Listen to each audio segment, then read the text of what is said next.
Can you see my? Yeah.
Hi and welcome. Welcome to our Get Up to Speed for December. I hope everyone is doing great.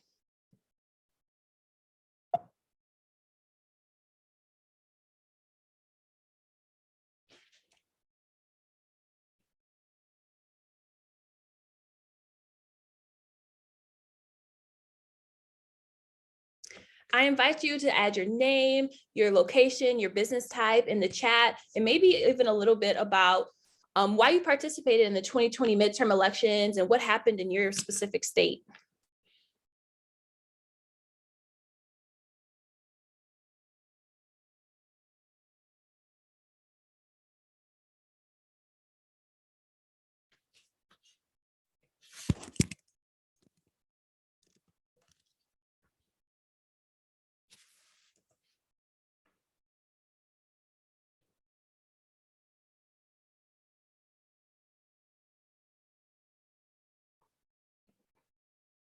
Looks like we have Sean and Mel representing MSA in the chat. Let's see who else is here. Do we have any other states? Anyone from Wisconsin or Minnesota?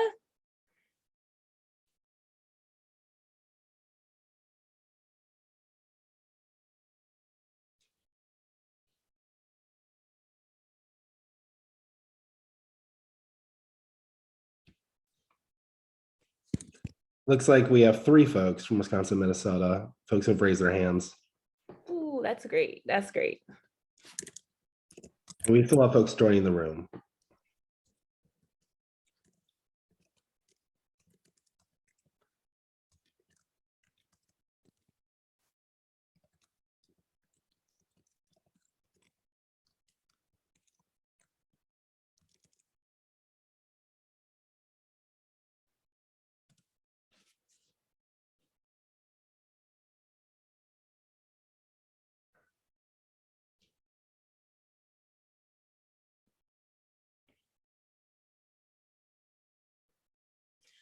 All right, so my name is Naomi Smith. I'm the Policy Program Manager here at Main Street Alliance, and I'm really excited to join you all today where we're gonna kind of talk about, well, we're gonna discuss the 2020 midterm elections. We're gonna hear from some members in Wisconsin and Minnesota, and then we're gonna wrap up talking about, well, we're gonna have some time for Q&A for you all to share your feedback with us about what's working with MSA, what you all like to see, what are your thoughts from the 2022 midterm election, and then we're gonna wrap up talking about ways where our members can engage in building power with MSA for small businesses. Looks like we have South Carolina in the chat. I see Oregon, Washington, DC. This is great. Feel free to share your thoughts from the 2022 midterm elections as well. Wisconsin, Healthcare for All in Minnesota. This is great. We're so excited to have you guys join us today. So I'm going to kick us off with the first slide.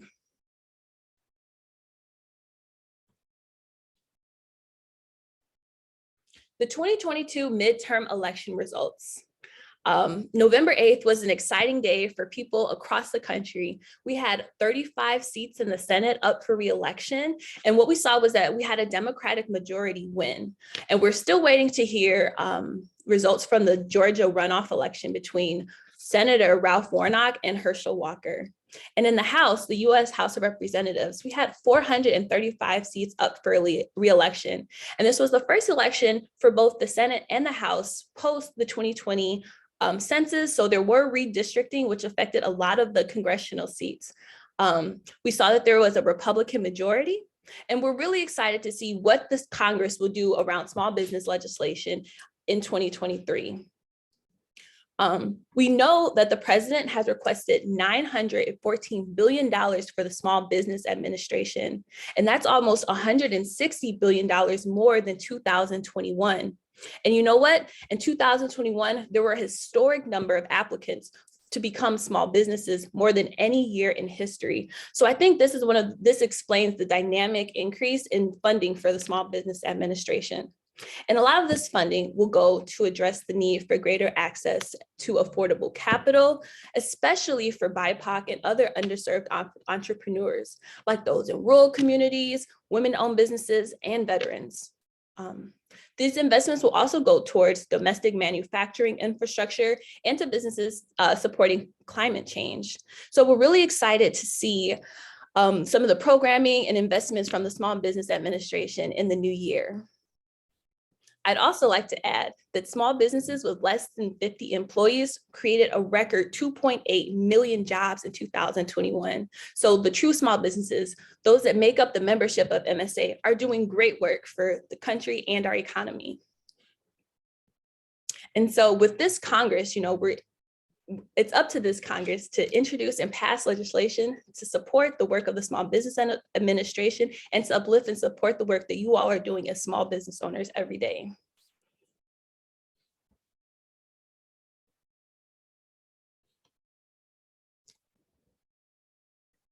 So this slide is some federal policy that we're watching here at MSA that may have impact small business owners across the country. The Protecting Family Caregivers from Discrimination Act was introduced by Senator Cory Booker in 2021 and is positioned to be reintroduced in the new Congress in 2023. This bill will prohibit employers from taking actions against employees like firing, demoting, mistreating, or refusing to hire people because they are caretakers for folks in their family. And I foresee this being a strong bill that MSA supports as the care economy is one of our core issue areas, and this kind of goes into paid leave. So please be on the lookout for more information around the Protecting Family Caregivers from Discrimination Act in the new year. We'll also be looking at the Secure Act 2.0.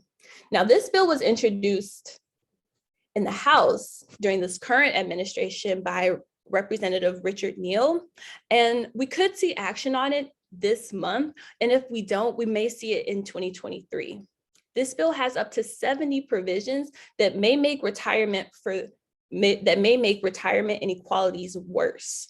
It's an ambitious bipartisan plan, but the final bill will allow for more tax sheltering, which means it creates opportunities that allows for people to delay from withdrawing from their individual retirement account or their IRA and actually avoid paying taxes, which means it may cost taxpayers more money and ultimately benefit wealthy retirees and their families.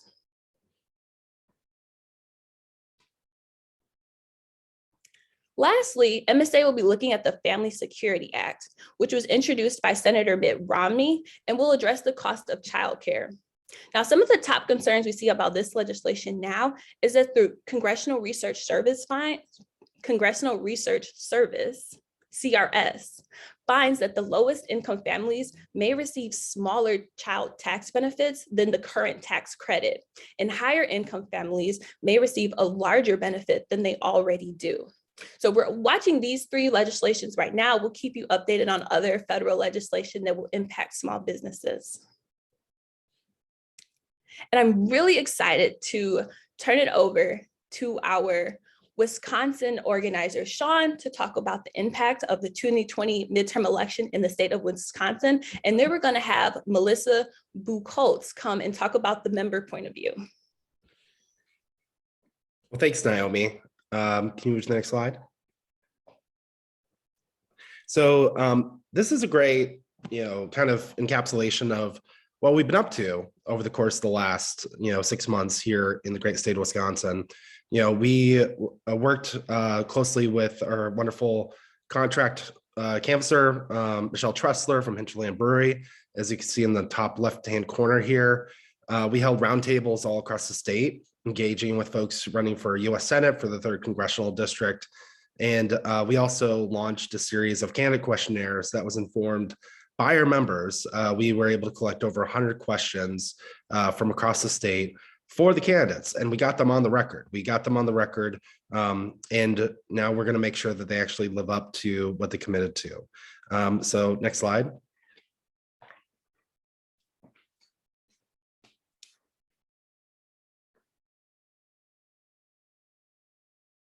Okay, so in Wisconsin, this cycle, we were able to hold roundtables, like I said, in the U.S. Senate race. We had 3 that we held during the primary in Milwaukee, Madison, and in Appleton. And during the general election, we held Senate roundtable in Oshkosh and the 3rd Congressional District roundtable in La Crosse.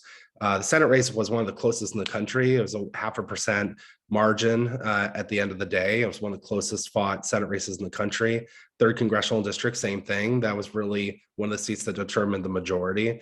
And the governor's race was very hotly contested. I can tell you, as a resident of Wisconsin, even as a political nerd, I got sick of the ads. I saw a lot of them this year, but our members really led the process by being able to ask them questions, be able to engage with them, to be able to uplift our issues of healthcare, childcare, paid leave, retirement security, capital access, tax fairness, and reining in monopolies. We were able to uplift those issues by engaging in those elections.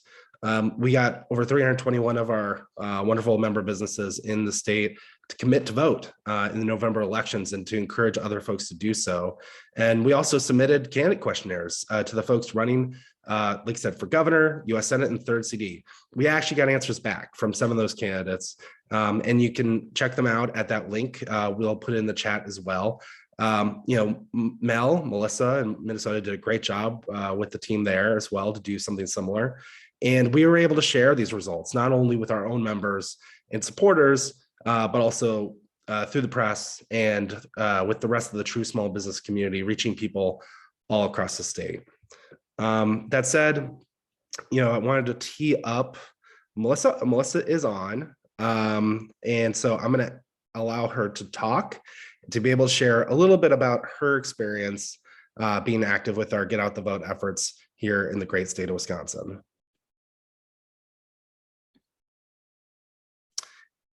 And sorry, Naomi, could you stop sharing your screen so that people can see Melissa? All right, go ahead. Hi, can you see me? I don't know how to turn on the, I'm bad at this on my phone and I'm on my phone, but hi. Hi. I'm Melissa. I'm one of the owners of Odd Duck Restaurant here in Milwaukee, Wisconsin.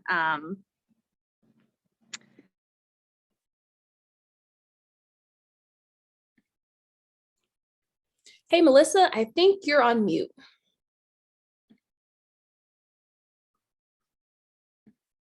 Hello, can you hear me now? Yes, and you can go on video now if you'd like to. Okay. Sorry about that. I'm trying. I'm just bad at technology sometimes, and I'm on my phone. Can you hear me? Yeah, we can. You can go ahead, just do audio only. That's fine. Okay, sorry. I tried to make it video, but I don't know what it's doing. It's confusing me. I'm Melissa. I'm one of the owners of Odd Duck Restaurant in Milwaukee, Wisconsin. And I do a lot of work with Get Out the Vote efforts in my community in general. But one of the things that I did in conjunction with MSA this year was just making some videos to try to talk about what we can do as small business owners as far as helping us get out to vote ourselves and what we can do to help our employees vote and make it easier for them to vote. So I did record a couple videos that we got to share and work on. Just talking to other small business owners, one of the things I was doing was encouraging everyone, all of us, to vote early because we all have emergencies, of course. That's one of the things that happens if you are a small business owner. And of course, the day that your plumbing goes out or, somebody doesn't show up or someone gets sick, especially in the time of COVID and the ongoing pandemic, is going to be the day of voting. It's going to make it hard for you to get to the polls. So just encouraging other small business owners, obviously, to vote and to utilize early vote or absentee voting for themselves, and then how to kind of engage your employees, just letting them know when voting day is, making sure you post it on the schedule or any channels you're using to communicate with them, that you're scheduling accordingly so that they're able to have time to vote at times that are convenient to them. And then the big one for me, just being able to help employees have what they need to register to vote, because as employers, we have the unique perspective of the fact that a pay stub works as proof of residency. So just making sure your employees either know that and have an updated address that can, they don't have to hunt around for a utility bill. They don't have to worry about bringing their rent, their lease or their mortgage or something like that. As long as they have a current pay stub with the current address on it, that works. That's a huge one we can do as small business owners. And so, thinking about sharing those things with a wider audience is something that Sean helped me realize was valuable, that a lot of us as small business owners, we don't feel like we have a ton of opportunity or time to help do things like get out the vote, but just sharing some of those little best practices with other business owners helps. People are engaged in their workplaces. They're with us a lot of the time. And so just making sure that you're sharing the information that you have is a huge help.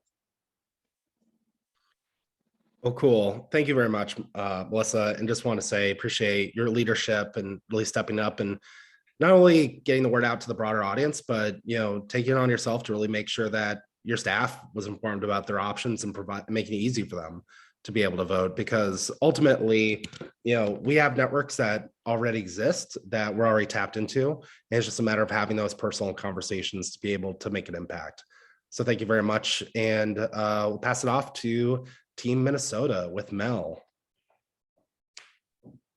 Thanks, Sean. Naomi, could you reshare your screen? Thank you. Hi, I'm Mel, the Minnesota organizer. I think some of you on the call know me. Probably some don't, but hello, I'm from Minnesota. It is a crisp 30, I'm not even gonna guess the temperature. It's really cold, but I am excited to be here with all of you. Thanks, Violeta, for the Minnesota support. In Minnesota, all 201 seats were up for re-election. We actually achieved, or I guess we elected a Democratic trifecta for the first time since 2013. 2014, as part of our Get Out the Vote efforts that, was part of Shraddha Kazer's strategy, our executive director, we sent out a state Senate candidate questionnaire in our targeted districts with input from the leadership team as far as which districts to target, and received responses from 8 state Senate candidates. 3 of those candidates who responded won their elections, with one of those races being really close. What does this mean for small business owners in our state? We know that one of the core issue areas for Minnesota members, of course for MSA as well, is the care economy, but specifically for Minnesota members, paid family medical leave is on top of the agenda, and Elisha can speak to that in a little bit here. But paid family medical leave has been named as one of the top 5 priorities the legislature will push as soon as possible. And we will also be kicking off 2023 with a huge surplus. Next year is going to be a budgeting year. And so we really want to get out there and make sure that small business priorities are included in the budget, including paid family medical leave. And then, of course, other core issue areas that are prioritized by our members are very likely to move next year as well. And that includes healthcare. When we got the candidate questionnaire results, we distributed them to all of our partners and the press, as well as all our members in the targeted areas. Yeah, and I will pass it on to Elisha to talk a little bit about her experience in Get Out the Vote. This year, I believe it was her first time, and also the work that she has done in the past couple of months.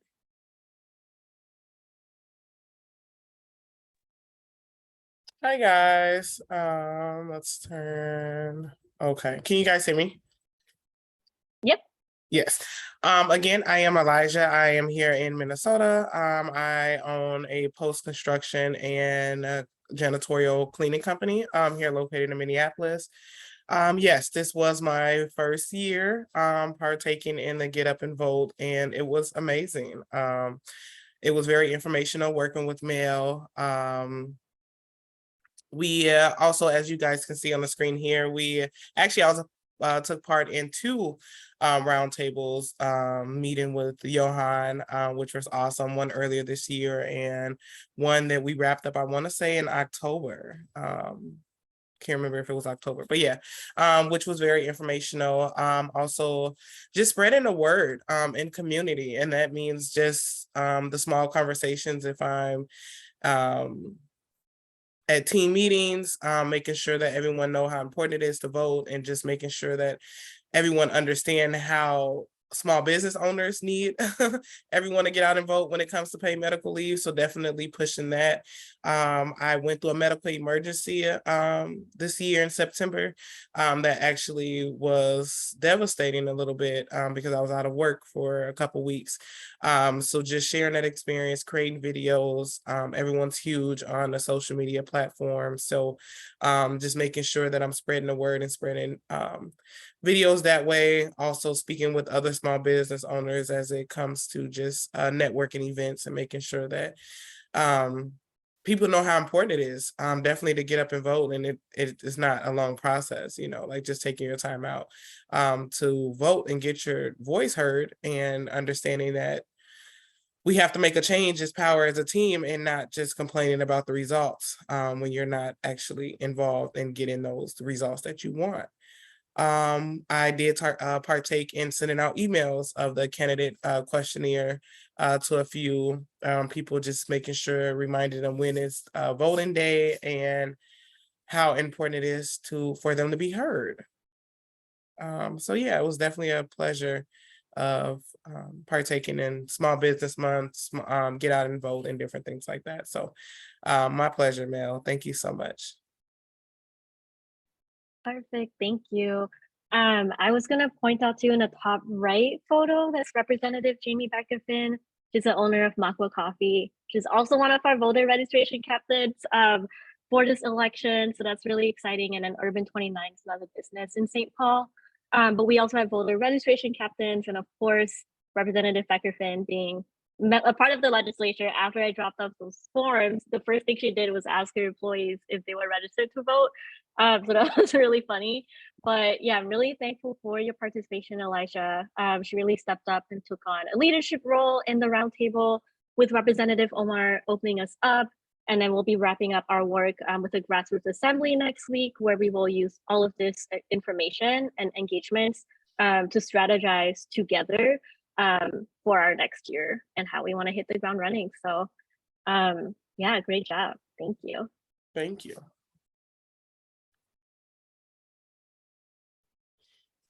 Thanks to both Melissa and Elisha for sharing, to our entire membership. I'm so looking forward to the actions in both Wisconsin and Minnesota in the next few months. So I'm really excited to talk about some of the other key MSA states and what their statewide elections looked like. So in Vermont actually had the highest midterm participation recorded in history. Nearly 3 out of 5 Vermont adults casted a ballot this year.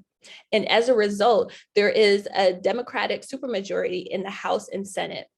And another thing that we're looking forward to in Vermont is that the state is very likely to pass paid leave in 2024. So perhaps we'll have Vermont and Minnesota passing paid leave legislation. In North Carolina, like I said earlier, this is the first congressional election post the 2020 redistricting. And in North Carolina, particularly, the districts were extremely gerrymandered to favor conservative candidates. So what we expect in North Carolina is to have a conservative representation in Congress, but also a conservative court system that may be tougher on things like voter ID laws and gerrymandering cases. These conservative leaning legislator means that it will also be difficult to pass policies around issues like healthcare and childcare, but also other controversial issues like climate and education. In Virginia, we know for certain that on the state legislature that a paid leave bill will be introduced in the state Senate. And in this past election, 100 House and 40 seats, in the next election, 100 House and 40 delegation seats will be up for election. New Jersey was a very interesting state. They anticipated much different results than what happened. New Jersey voters definitely wanted to vote for legislation that would preserve rights to healthcare and women's reproductive rights. But in terms of small businesses, small business owners were very disappointed in the way that the state legislature has handled small business priorities. New Jersey small businesses are upset that the state has not provided relief from a $1 billion tax insurance increase and from the Anchor program, which favored personal properties versus business properties. The Anchor program did not provide relief for business property taxes like it did for personal property taxes. So now I'd like to move on to questions and answers. We welcome to hear your voices from the chat. Those that are joining, please feel free to raise your hand or write in the chat section any questions you have regarding today's presentation.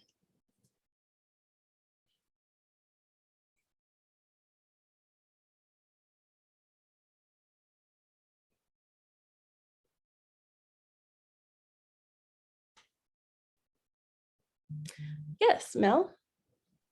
I actually have a question around our core issue area, tax fairness. Do you see any like immediate opportunities for like legislation addressing that? I know we had like the babies over billionaires bill, right, by Representative Bowman this session, but sorry, babies over billionaires or something like that. Yeah. And so I was wondering if like you have any intel on like those bills, if they will be reintroduced or like other sorts of legislation that will address tax fairness for small businesses. Yes, thanks for that question, Mel. And I do believe that I actually have a conversation right after this on like a status update for the babies over billionaires tax. But right now I do believe it'll be introduced in the new Congress, in the next Congress. Thanks. Thank you.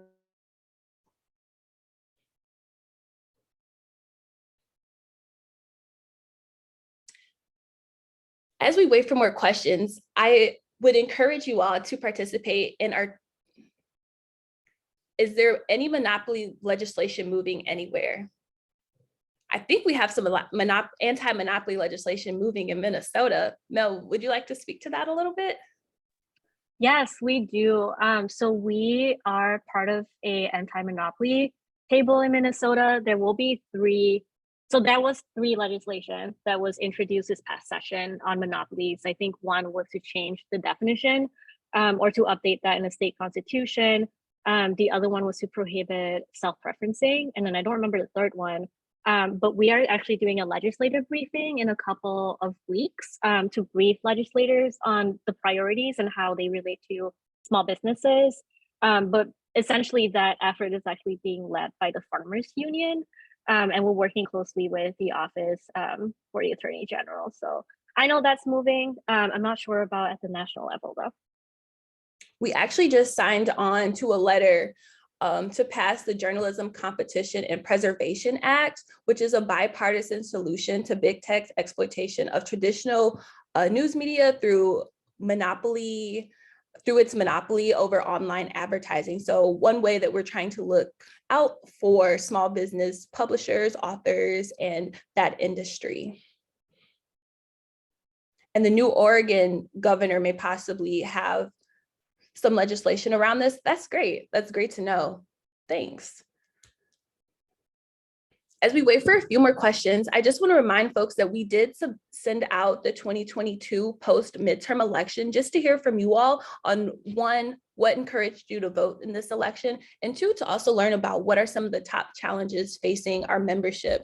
Our core issues are around healthcare, tax fairness, anti-monopoly, the care economy, healthcare, and access to capital. But we want to hear from you. Are these still the most pressing issues facing your businesses today?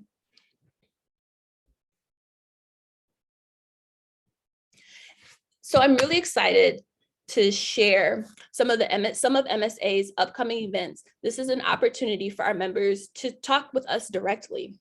In March, we have our organizing training. So this is an opportunity for you to learn the skills to, one, go back out into your community and to gather more business owners to help build power around small businesses and to promote legislation that will support small businesses.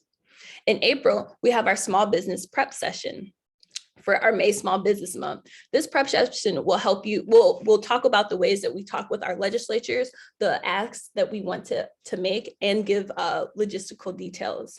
And in May, we have our Small Business Month, which we're super excited about, to invite you all to Washington, D.C. to talk with your representatives in person.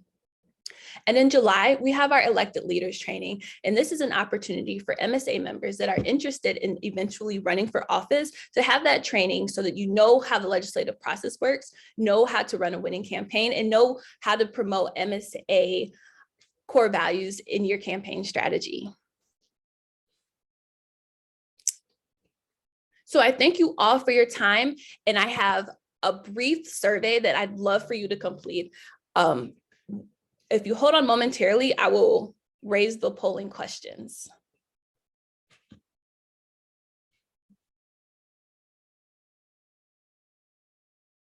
So the first question is, out of the events that we just talked about, which are you most excited for?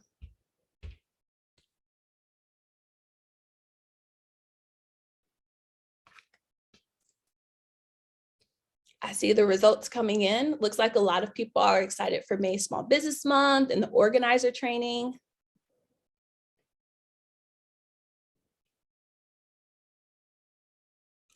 We almost have all our respondents. We just need 10 more.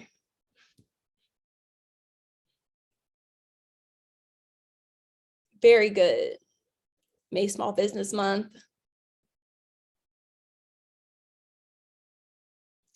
4 more.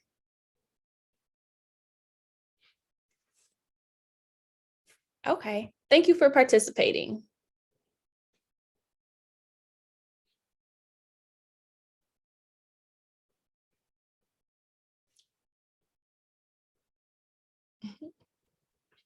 I know you hear this question a lot, but we're always eager to know, what are the top priorities for you?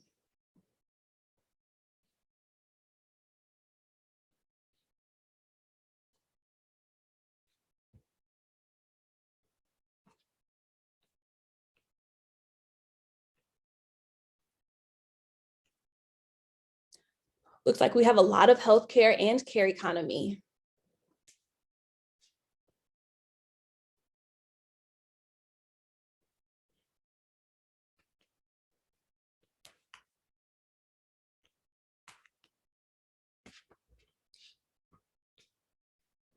Okay.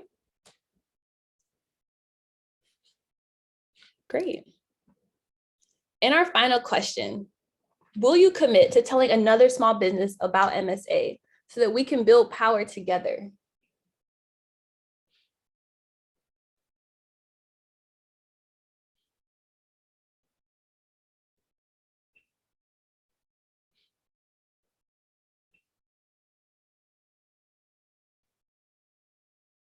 I see a lot of yeses. I see 100% yes. This is great to hear.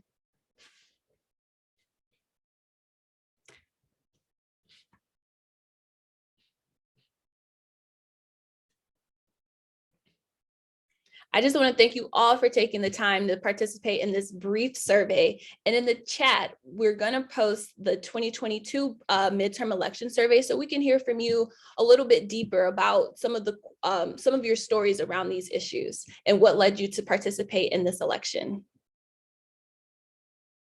Also, please don't forget to sign up for our newsletter where you'll get monthly updates about MSA top policy priorities and other actions that we're promoting.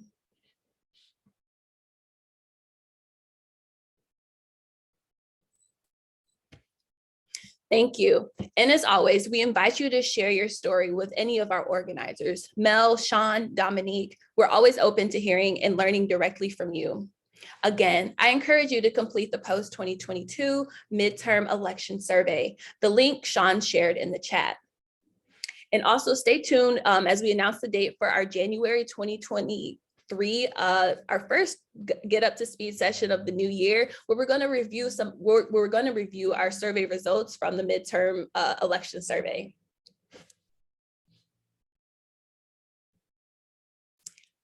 So please follow us on all social medias, Instagram, Facebook, Twitter, LinkedIn, and even TikTok. And I look forward to seeing you all in 2023, and I hope you have a great holiday. Thank you.